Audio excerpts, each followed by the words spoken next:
welcome our main speaker. John Barry is going to introduce this guy, and I'm so looking forward to what he has to say to us. I get his column, and I really enjoy everything he has to say. Here's John. Hello again.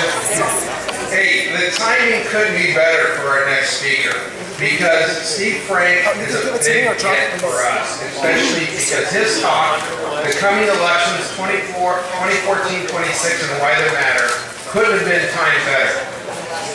Steve Frank, anything that was conservative Republican in California for the past 50 years has passed through Steve Frank's fingers. He is currently the publisher and editor of something called California Political News and Views. It is capoliticalreview.com. If you guys read on our last newsletter, I sent out the judge's voter guide. That comes from Steve Frank's organization, who gave us, because it's really hard to keep track of the judges. But through him, we were able to track, and we could vote yes or no on the judges who are liberal and activists or conservative and follow the law. Steve Frank, he has a bachelor in science or a business degree from the University of Redlands. He was 1st Infantry Division in Vietnam. He is on the board of the California Republican Assembly, which is kind of like a leading group of conservatives in California. He worked for Nixon back in 1960. Worked for Barry Goldwater back in 1964. Yeah. So extremism and the defense of liberty, is that your line? Did you come up with that? I love that line. You also worked for Reagan in 76 and 1980. Currently, or he has worked with the National Rifle Association as well as Americans for Tax Reform. He advises the Republican Party on the internet and social media, as well as working with coalitions, especially religious coalitions, people of faith, about how to get off the couch and into the game. So Steve Frank, please come on up. We appreciate it.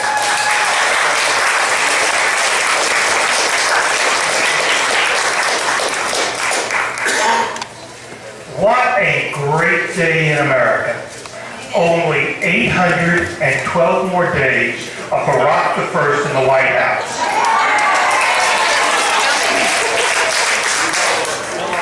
If you remember, during the 2012 election, if you were watching Fox News or the other news stations, and I think there are other news stations other than Fox, you notice that Dick Morris, Karl Rove, and the whole bunch were really solid that Romney was going to win, Republicans were going to pick up all these U.S. Senate seats, and everyone was so positive, day after day after day, night after night, that they knew the Republicans were going to win the November 2012 election. They were absolutely positive the Republicans lost. This time, if you watch Fox News, and it's the only one left, if you watch Fox News, no one is willing to say on the air, yes, guaranteed the Republicans are going to win the U.S. Senate. That we're going to pick up a lot of congressional seats. As I was sitting here listening to your meeting, I was reading the Rothenberg report. Stu Rothenberg is an old Washington hand who's been around since the early 1970s in Washington, writing on politics. I know him personally. He's a conservative, but you wouldn't know that from his writing. And he just put out a column at 4:30 tonight stating that the Republicans are going to win an overwhelming victory. The first person willing to say that. And he's also talking about Republicans picking up not 6 congressional seats, not 9 congressional seats, but over 12 congressional seats. You wouldn't be surprised if the Republicans picked up 15 Republican seats nationally. And then in conjunction with some other polling that's been done in the last 48 hours, the Republicans are going to win Alaska. They are going to win Montana. They are going to win South Dakota. They are going to win Louisiana in a runoff. They're going to win Georgia in a runoff. They will win North Carolina. They will win New Hampshire. We are going to win the governorship of Massachusetts. As of tonight, the Republican Charlie Baker is 12 points up on the Democrat. And the Democrat is somebody you should remember, Martha Copeland. Remember her? She's the Democrat candidate for the U.S. Senate that Scott Brown beat 4 years ago. So now she's going to lose for governor as well. Throughout the country, there are congressional. How bad is it for the Democrats? My favorite one is a New York district with a Republican congressman by the name of Michael Grimm. Michael Grimm has been indicted. Indicted. And the newspapers in this district are still endorsing him. That's how bad the Democrats are in that district. That they'd rather have an indicted Republican win that congressional seat. We are going to pick up 3 congressional seats in New York. 3. We will pick up 2 to 3 in Illinois. We're going to win. We're going to defeat Scott Peters down in San Diego with Carl DeMaio. We're going to defeat Amir Vera up in Sacramento area with Doug Osee. Those 2 we know we're going to win. Those are take-backs. We still have a hard time in the Valadeo campaign in the Central Valley, but we should be able to win that. Legislatively, let me move to California. This is going to be the most unusual election ever for statewide office. This may be the first time that a Republican candidate for lieutenant governor wins significantly more votes than the Republican candidate for governor. The field poll that came out this morning showed that Neil Kashkari had a 21-point deficit, whereas Ron Neary, literally nobody except for his family, his girlfriends, and those of us who've had a beer with him, nobody knows Ron Neary in this state, and he's only down by 10 points. And he spent under $50,000. Oh, by the way, when I mentioned Neil Kashkari, as sure as I'm here, I will tell you, by the time we hit Easter, Neil Kashkari is going to announce for the U.S. Senate. Just a little heads up there. I will also tell you that there's a congressman from the Central Valley, Devin Nunes, that will probably run for the U.S. Senate as well. I'm just giving you facts. I'm not making a value judgment. I'm on the executive committee of the Tea Party California Caucus. And we received an email the other day from our chair, and I'm just giving you a fact. I'm not making a value judgment. I'm just giving you a fact. In the state of California, the number of signatures needed to put a measure on the ballot equals 5% of those who voted in the previous governor's race. So the fewer people that vote in this governor's race, the easier it will be to put measures on the ballot over the next 4 years. I'm just giving you a fact. I'm not making a value judgment. It's political science class. Now we're talking about all these great victories. We're talking about being able to win some assembly seats, maybe a couple of state senate seats. We're winning U.S. Senate seats, gubernatorial seats. We're going to win Connecticut as a for the governorship. We know that. We may even, and watch on election night, of course we're going to win Colorado, But on election night, the sleeper race is Tom Udall, the Democrat senator in New Mexico, who as of yesterday is only 4 points up on the Republican. Imagine 2 Udalls going down in the same night. They're cousins, by the way. Now, while we're talking about all this, and I'm doing a column for, I write for the San Marino Tribune as well.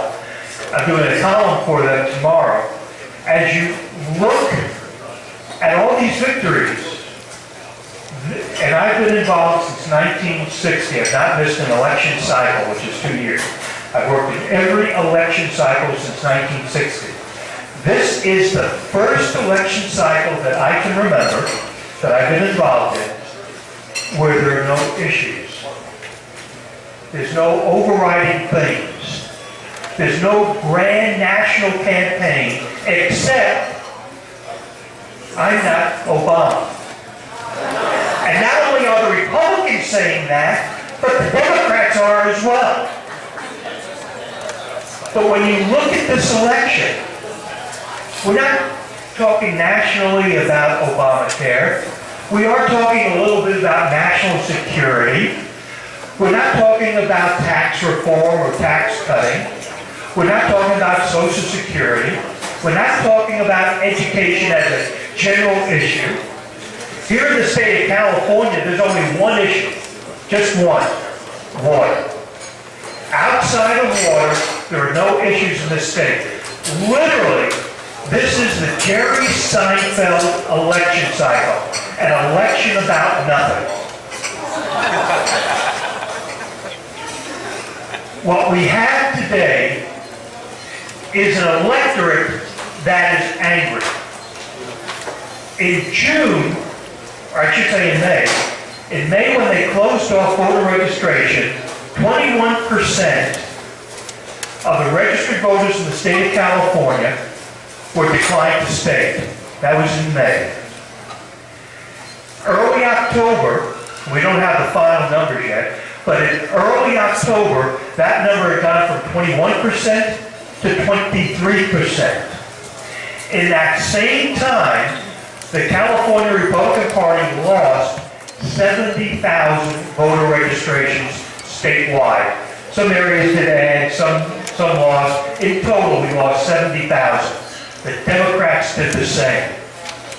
People are no longer caring about the Republican Party or the Democrat Party. What they're interested in is solid, honest, constitutional government. One of the most interesting, the Tea Party California caucus at the last CRP convention sponsored, and I wrote it, a resolution putting the Republican Party on record against Prop 14. That's the proposition that makes the top 2 vote getters in the primary, Republican or Democrat. And if they're both Democrats, they go on to November. If they're both Republicans, they go on to November.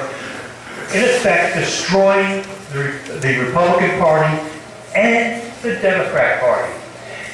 In 2012, there were 28 legislative districts, Assembly, State, Senate, Congress, that held only one party on the ballot.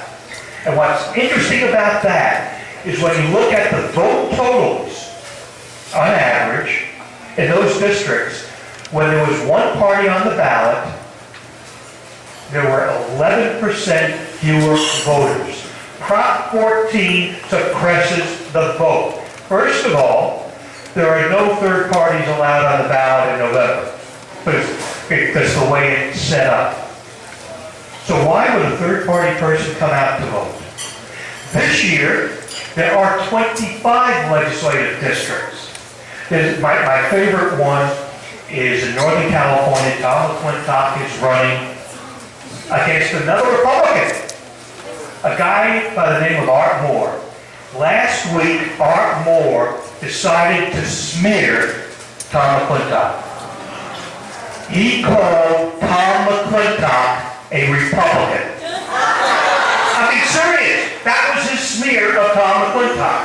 And McClintock was a Republican. this guy is a registered Republican, because he doesn't vote very much. Hadn't voted for years, but that's okay. But politics in the state of California have changed dramatically, and Prop 14 is going to be the vehicle to change politics for a generation. About a month ago, I was on a panel discussion of a business group, and one of the other panelists was Dan Walters of the Sacramento Bee. And I brought up Proposition 14. And I described why it's wrong. He then responded by saying, Steve, you don't know the half of it. The progressive Democrats hate it as well. It's dividing the Democrat Party. What's occurred in both the Republican Party and the Democrat Party is the grassroots mean nothing in the primary, that unless you're very, very rich, a special interest, or a union able to put in hundreds of millions of dollars, you can't go anywhere. And so the Democrats are just as upset, and we've begun discussions with progressive Democrats and how to repeal it. And you know what? They don't trust government either. They don't trust the NSA. They don't trust the IRS. They could be sitting in this room and have almost the same views as we do. They too want to return to constitutional government. And it's a shocker listening to them. The left and the right does come together.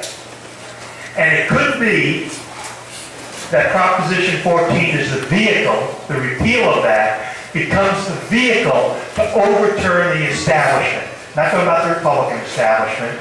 I'm not talking about the Democrat establishment. There's a great company called Chevron. Chevron has donated to several great conservative candidates for office. I'm pleased. They've also donated to Jerry Brown, Kamala Harris. They've donated to every left-wing liberal running on the Democrat ballot. They don't care. They give money to Democrats, they give money to Republicans. They just want to control. And for so long, businesses have been doing that. And I watched some businesses literally buy access and buy legislation. And that has to stop. And the way we stop it is by uniting with those who believe as we do. Yes, we may have some differences on social issues, for instance, but that's not what the Tea Party is about. The Tea Party is about economics. It's about limited government. It's about constitutional government. It's about the free market. That's what the Tea Party is about. And these folks want to have constitutional government. And there are other things that we can work with them about. Between November 5th and June of 2016, we had a lot of work to do. A great deal.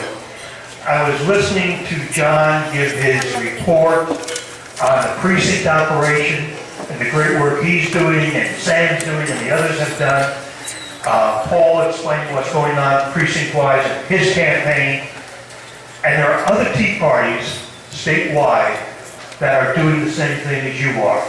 That report could have been made in the Central Valley by Steve Brandow at the Central Valley Tea Party, or Central Party Patriots, which is a Tea Party, by Jimmy Rapini up in Northern California, by Woody Woodstrom and the Gavantis down in San Diego. These type of grassroots politics is going on all over the state, not by the Republicans, but by the Tea Party. If it weren't for the Tea Party, the Republican Party would not have the volunteers. We are the backbone of the Republican Party. Now that's good, but every once in a while you need to show your strength. Every once in a while you need to be able to make a statement to the party that we want a seat at the table. Don't take us for granted that we're going to be there to help your candidates. We're going to only help those candidates we believe in. We're not going to work for those who vote for Obama.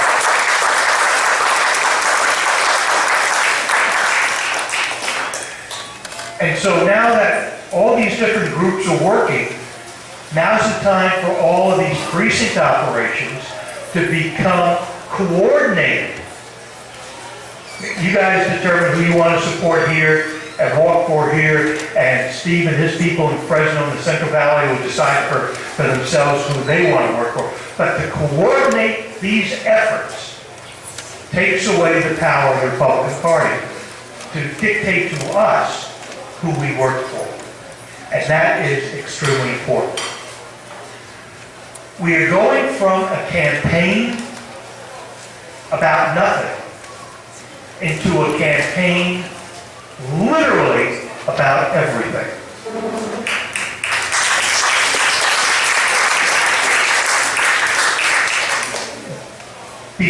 Before you kiss your favorite person at midnight on New Year's Eve, this country will have amnesty for a minimum of 5 million people. This country is going to have the EPA kill about 3 million jobs and close off not only the coal industry, but to set in motion the regulations to close off the oil industry as well, all before New Year's Eve. And there are numerous other executive orders that are going to be going through, signed by the president, that will transform this nation into a mini version of Moscow. You may have heard today John Kerry complaining, we don't have a 5-year plan for national security and national defense. Remember the last country that had 5-year plans and 10-year plans? Russia, the old Soviet Union. That's what happens when you have central organization, central focus, and central direction, with the government telling you what you can grow, where you can work. And I'll give you two hints of the major issues for 215 and 216 in the state of California. The first one are bikes. I bet none of you ever thought bicycles are going to be a major issue anywhere, not even in a city council race. The state of California is about to spend $14.5 million to build a 1-mile bike path along the I-15 in San Diego. 1 mile. Oh, no. $14.5 million. The governor just announced $350 million of gas tax money meant to fix the roads for bike, walking, and horse trails. $350 million. So if you wonder why the freeways need work and you're not getting it done fast enough, bike, horse, and walking. The city of Los Angeles is looking at building bike bridges along main thoroughfares over the streets so bikes can go there. And if you visit San Francisco in 10 years, if some of the boards of supervisors have their way, you will be able to bike on a pathway bridge over the Golden Gate Bridge. They want to build a bridge for bikes over the Golden Gate Bridge. That's not funny. That's not funny. The amount of money that they're spending on bikes, walking, and horse trails in the next 2 years, plus or minus $1 billion throughout the state of California. And you wonder where your gas tax went. The other one is water. I've been writing in the California Political News and Views that Prop 1 is a fraud. That there are no dams in that bill. None. The way it's worded is $2.7 billion for groundwater cleanup and dams. That's what it says in the bottom. I published a story this morning from some of the supporters. They consider groundwater cleanup to be equal to a dam, and therefore they don't have to spend a dime on dams. But that's not the worst part. Remember a few months ago the state Supreme Court ruled that the high-speed rail, even though it violated all the terms of the bond, could still continue building. That means the United States Supreme Court ruled that the wording of a bond is not sacrosanct. That once they have the money, they can spend it for anything they want. And that's what's going to happen with Proposition 1. The conservation groups, the wetland groups, the environmentalist groups, they are going to get the money. So 216 on a local level are going to be, on a state level, is going to be more of a local issue. The state of California is only one of 50 states, and we are going to have 15 candidates if we have a single one running for president. And just to answer the question, I haven't decided who I'm supporting yet, and it's really late for me to do that. There's so many good candidates present, and I've met several of them already, and I appreciate some of them. Some of them I don't appreciate at all, but they're going to run anyway. The fact is, all politics are local. If we can build our city council races, if we can elect the two women that were up here before, if we can elect Paul Chabot to Congress, if we can get Neil Berry elected, Kurt Hagman elected, if we elect the local people, the rest will take care of themselves. You know why? Because every vote for Neil, every vote for Kurt is a vote for a conservative who's on the ballot above that. So if we can get out the votes for Derry, we get out the votes for our candidates for Congress like Paul. That's why the local precincts are so important. Now, I know that John and his crew are looking forward to Thanksgiving, you're looking forward to Christmas, you're looking forward to Easter, and then maybe sometime in the middle of next summer, you're going to come back and start rebuilding your operation. Wrong. On the 5th of November, you start rebuilding. On the 5th of November, you find out who were the good people who did what they were going to do, and you figure out who the flakes were, and you replace them. And you begin the training in mid-November of the new people. And in early January, you walk the precincts again, not for a candidate, but with a survey. What are the key issues in this precinct? And if you do that survey, this Tea Party will be the most important factor for candidates, because they're going to have to come to you for those results, door by door by door. They're going to have to come to you for support because you're the ones with the trained, experienced veteran walkers. Walking counts. I have a series of candidates for city council around the state this year. On my way here is on the phone to them, reminding them they can walk on Sunday from 1 p.m. to dark, and they can walk all day Monday. No problem. Day before an election, you walk. 1 o'clock on a Sunday, people back from church, you can walk. It's imperative you show up at the door. Every survey shows that the first reason people vote for a candidate is because they met the candidate, and the second reason is because the surrogate showed up at their door. And if Paul and Neil and Mark cannot show up at every door, a surrogate from this room can. And that's how you win. But we, as a Tea Party, and as constitutional conservatives, need to guide and frame the issues for 216. Don't wait for them to come to us and say, well, is it okay if we discuss Israel? Is it okay if we discuss a special form of tax relief? We have to go to them and say, this is what we want. We have to be aggressive enough to tell the chair of the Republican Party, the leader of the Assembly, and the leader of the Senate, and the top Republicans in Congress from this state, this is what we want, and how are you going to help us get it? We have to take the lead, not wait for them to tell us where to follow.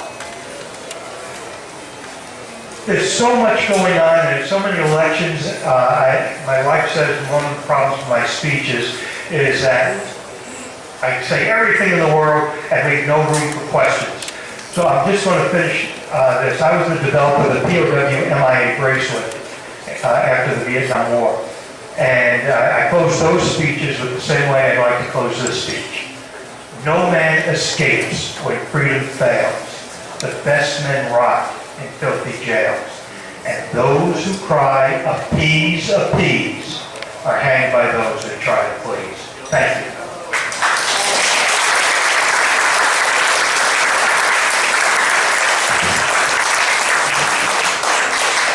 What a night. This is a wonderful experience. Thank you so much for being here. Let's have some questions. Come on over to the side with your questions. Done. Casey, awesome talk. Love the info. Great insight. Okay. Your voter guide, your judge's voter guide. I think that's something that we conservatives could really lay in on if we know about that stuff earlier in the process. So what I found when the Redlands Tea Party cabinet, when we put together the voter's guide, was really grasping for information because we have to put this out early before we start our canvassing. What I'm suggesting is you take the wonderful material and circulate it and say, hey guys, get out your Howard Jarvis, get out your stuff early in the process. So before the June primary, you have it out by March. Before a November election, you have it out by Labor Day. Is that doable, first of all? The March one may not be, the Labor Day one is. Filing closes mid-February normally, mid to late February for office. And a lot of judge candidates do not file to the very last day because they're jockeying to see which seat to run for. I did some judge races in Orange County this last election. And until the very last day, we didn't know who was running against us. And so that one is a little more difficult to meet a March deadline. But on the same note, we've got about 7 or 8 judges here. My first question is, who's married to members of the ACLU, National Lawyers Guild, and Center for Biodiversity? We can never understand how a classmate of Pat Robertson at Yale Law, Stephen J. Reinhardt of the Ninth Circuit, acted the way he did. And found out he was married to Ramona Ribston for 50 years, the head of the ACLU of London, Southern California. So is there any way, I've contacted all the major law schools, all the big national life, how are these judges on Second Amendment and Sanctity of Life issues? The way the judge's guide is put together, it's put together by an old friend of mine by the name of Craig Hewitt down in South Bay of Los Angeles. And he sends out a questionnaire that includes some of that material, some of those questions. And normally, we know who are Second Amendment advocates and who aren't. Second Amendment advocates are proud of what they support. Those who oppose guns leave it blank. No, but they sometimes hesitate to fill those out because they feel it might influence their future decisions. Some judges feel that way, others don't. So it's not and interestingly enough, and I'm a consultant, I will tell you I advise some candidates not to fill out questionnaires, and I advise other candidates to fill out questions based on the specific office they're running for, the situation in the district, or the office they're running for. And my guess is it's the consultants who told them not to do it. All right. Hi, I really appreciate your visit. However, when you stated about executive order potentially passing, I almost sense like a little resignation when you said that. Now that being said, let's say it does pass, what's the likelihood or possibility he could be impeached? Well, for example, what's the possibility of what? That he be impeached if he goes forward with executive amnesty? 0. There's not enough time to create that, plus the Republican Party, after what they did with the Clinton impeachment, that they messed that one up royally. They won't do that. Now, let me tell you what will happen on the executive amnesty. Several senators have already announced, Rand Paul being one of them, that they will file suit immediately to stop the implementation of that. Republicans hold the Senate, or get the Senate. We know they're going to hold the House. Both houses will pass immediate resolutions or motions to stop money going to implement the amnesty. And of course, the president will repeal that. The importance of doing that is there's going to be 25 Democrat senators up for election in 2016 and only 10 Republicans. We want to early put the Democrats on record in bad positions. And so when he signs the amnesty one, that there'll be a lawsuit and there'll be motions in the House and the Senate to stop the financing of the implementation of the executive order. I also have a question on the executive amnesty. And I don't know, did you read the press release sent out by the United States Citizen and Immigration Services Council President? I read lots of press releases. I don't remember that one. He sent out an all-points bulletin to America, telling the American people they have got to stop the executive amnesty, telling them to go to Congress, telling our leadership to stand up. It hasn't happened yet. And if 200 million Americans said no, if the Congress members would stand up, he's one man. Well, that's One what, man. and We should stop it before it's enacted, or before he does it. Tell him well, no. the problem is he will. My guess is, and everybody else's guess, will do it before Thanksgiving. Well, we stop it. There's no way to stop it. He's already made that decision. Now we have to stop the implementation of it. Well, I'm just telling you what. I hear you. I hear you.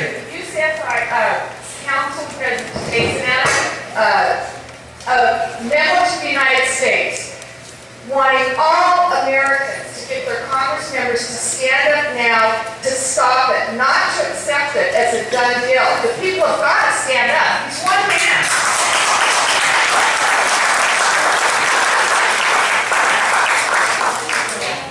Jackie, is this a pirate costume here? All the pirates are from Washington, D.C., actually. My question would be, as we incorporate this amnesty, and it's not just about the Mexicans across the border, we're talking about the Muslims, the ISIS, all of them that have come across the border as well.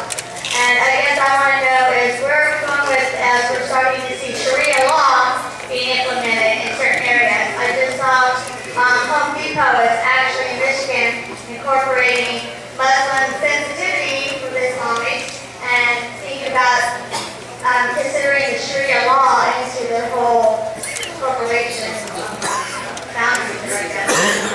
I would hope that there are some shareholders in that corporation that will create a resolution for the next board meeting and next annual meeting to repeal that. Right now, if you go to Dearborn, Michigan, be aware, it's not U.S. law, it's Sharia law in Dearborn, Michigan. And if you hit, for instance, if you hit a car and it's a Muslim in the car, you don't, the action is not taken in the U.S. courts, done by Sharia law. And there are other areas like that, and we now have schools. You saw the story, I guess it was in North Carolina or Virginia, where a Marine father was upset that his daughter was learning about being a Muslim, but she wasn't allowed to learn about being a Christian. And he was the one that was banned from the school. That is going on all over the nation. Culture is upstream of politics.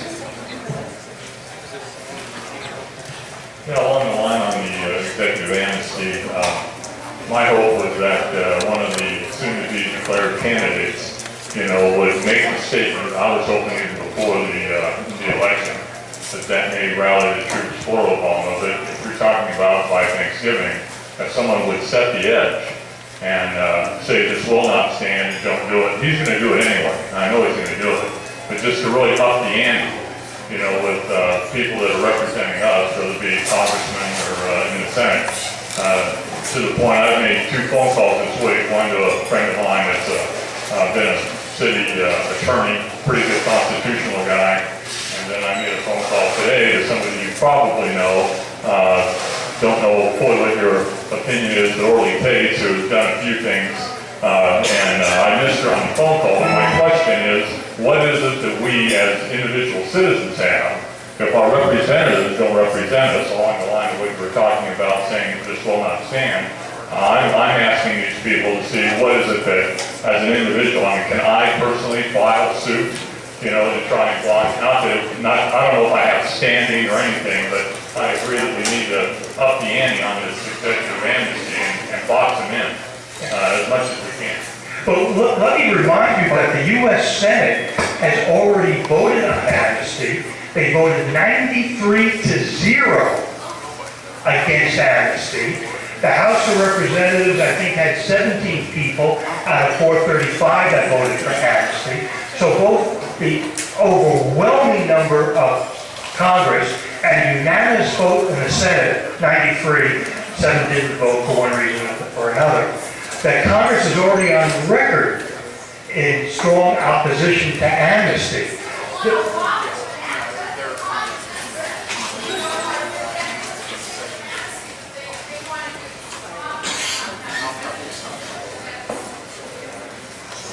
I'm not sure I understood the question. He's saying that most of the people in Congress and the Republican establishment favor legislative amnesty, even if they don't favor unilateral executive amnesty. Yeah. Well, they're not in favor of executive amnesty, and they voted when they had the opportunity to vote, both the House and the Senate, overwhelmingly against amnesty. There was a bill presented, the Republicans forced the bill, and in the Senate, there was no opposition to the bill to oppose amnesty. And in the House, there was, I believe, 17 members of the House that supported amnesty and about 400 who opposed it. So it is overwhelming.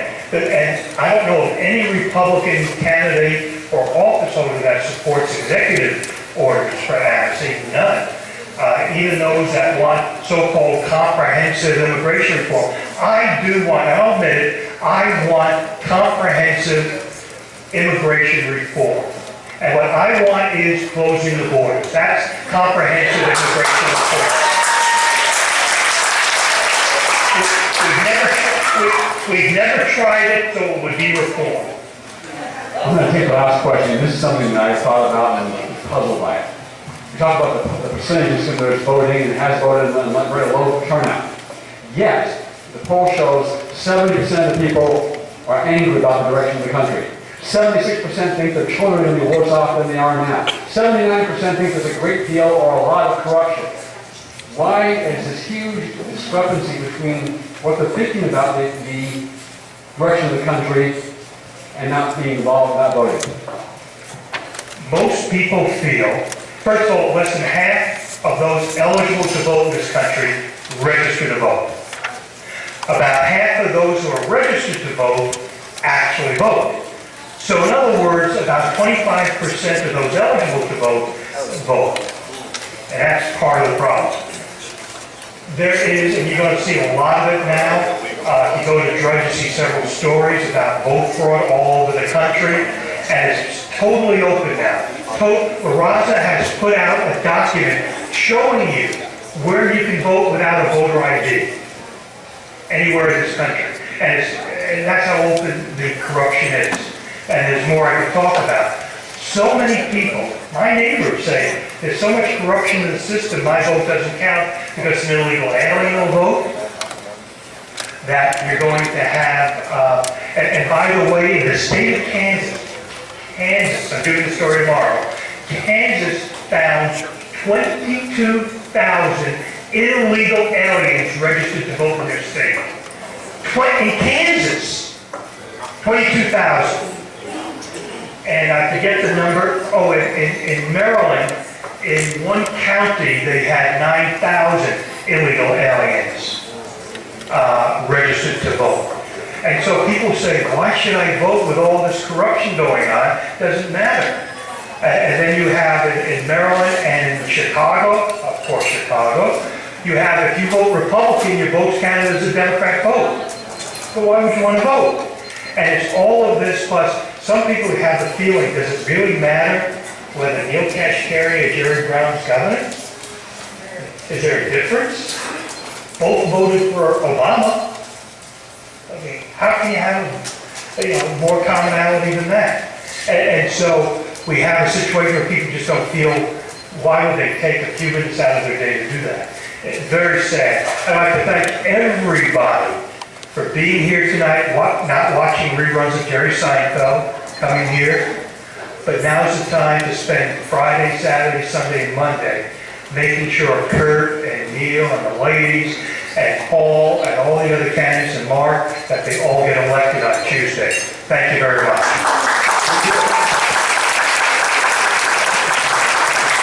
What a pleasure. I feel very honored to have Steve Frank among us, and I'm sure you agree.